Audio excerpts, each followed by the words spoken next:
શું નામ આપનો પરિચય આપીજો. મારું નામ પ્રવીણભાઈ રાઠોડ. હું ગુજરાત પ્રદેશ કોંગ્રેસ અનુસૂચિત જાતિ વિભાગનો પ્રદેશનો વાઇસ ચેરમેન છું. આ લાલજીભાઈને ટેકો આપવાની હાલ એવી શું જરૂર પડી, શું લાગે છે તમને?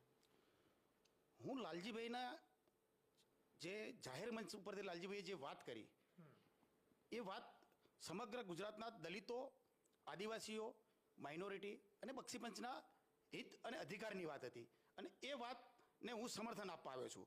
હવે રહી વાત કે લાલજીભાઈએ કોઈ ચોક્કસ સમાજના વિરુદ્ધમાં બોલ્યા તો બસ આ સમજણનો ફેર છે. મારું એવું કહેવું છે કે લાલજીભાઈ એ ભારતીય જનતા પાર્ટીના વિરુદ્ધમાં બોલ્યા છે.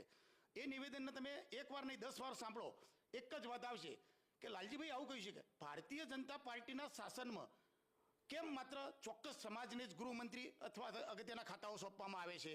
તો ભારતીય જનતા પાર્ટીના શાસન વ્યવસ્થા સામે એમને અવાજ ઉઠાવ્યો છે.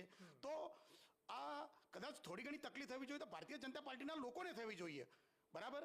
તો કોંગ્રેસને કેમ તકલીફ થઈ રહી તો એ મારી સમજણ પણ બહાર છે કે કોંગ્રેસના જે પણ મિત્રોને કદાચ આવી નાની મોટી તકલીફ થઈ હશે તો એ મારા માટે પણ એક સંશોધનનો વિષય છે કે જ્યારે એ ચૂંટણી લડવા જતા હશે કોંગ્રેસના મિત્રો તો ત્યારે એ દલિત, આદિવાસી, માઇનોરિટી અને ઓબીસીના મત નહીં લેતા હોય તો એમને તો આ પાર્ટીની વિચારધારા છે. અમારા આદરણીય નેતા રાહુલજી ગાંધીજી પણ અત્યારે હાલ સંસદમાં બરાબર જાતિ આધારિત વસ્તી ગણતરીની વાત કરતા હોય, પ્રિયંકા ગાંધીજી પણ વાત કરતા હોય અને સમગ્ર કોંગ્રેસ પક્ષ જ્યારે આ વંચિતોની અવાજ ઉઠાવતો હોય ને એના જ ભાગરૂપે અમારા લાલજીભાઈએ જાહેર પ્લેટફોર્મ ઉપરથી આ સમાજ માટે કંઈક વાત કરી હોય તો એ વાતનું એમને સમર્થન કરવું જોઈએ, વિરોધ ના કરવો જોઈએ.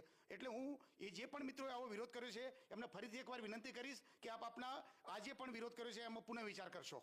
અચ્છા, તો તમને લાગે છે કે આ જે એમને કર્યું છે એ બાબતે પાર્ટીએ કોઈ એક્શન લેવા જોઈએ? કારણ કે એક મ્યાનમાં બે તલવાર કેવી લાગે, એક સમર્થન કરતું હોય ને એક વિરોધ કરતું હોય. બિલકુલ, હું આજે પણ એ વાતનો બિલકુલ એવું માનું છું કે કદાચ વૈચારિક મતભેદ હોઈ શકે પણ આ આદે ના હોય. તમે એક જ પાર્ટીના પ્લેટફોર્મ ઉપર છો એટલે તમે પાર્ટીના કોઈ વાત કરવી તો પાર્ટીની ફોરમમાં કરી શકતા હતા, તમે જાહેર મીડિયામાં ના કરવી જોઈએ. અને જેમને પણ કરી છે એમના વિશે જ્યારે પણ પાર્ટીની જ્યારે મિટિંગ હશે ત્યારે અમે પાર્ટીની મિટિંગમાં અમે પણ અમારી વાત લાલજીભાઈના સમર્થનમાં 100% રજૂ કરીશું.